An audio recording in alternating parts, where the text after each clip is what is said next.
imagine a typical school day. You walk in the front door and you hurry to class. Later, you sit and chat with your best friends at lunch.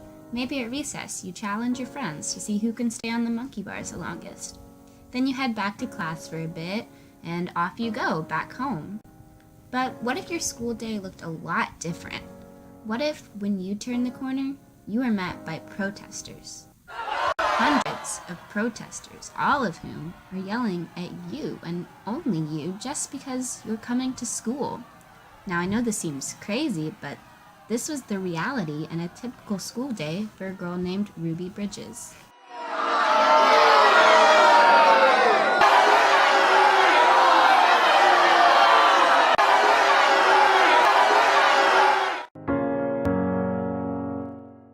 Ruby Bridges was born on September 8, 1954 in Mississippi, the same year as the infamous Brown v.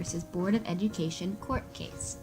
While attending kindergarten in New Orleans, Ruby was one of many African American students selected to take a test determining whether or not they could attend the neighborhood's all-white school.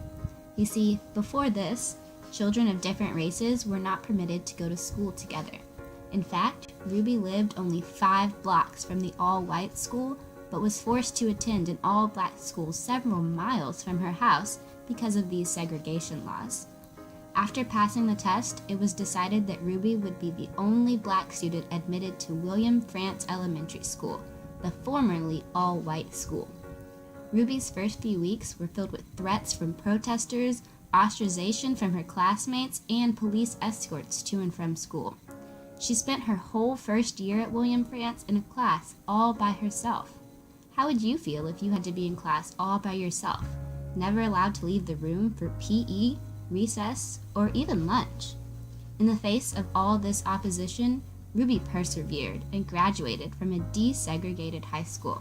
She continued to fight injustice and even established the Ruby Bridges Foundation. Ruby's immense bravery at the age of 6 paved the way for continued civil rights.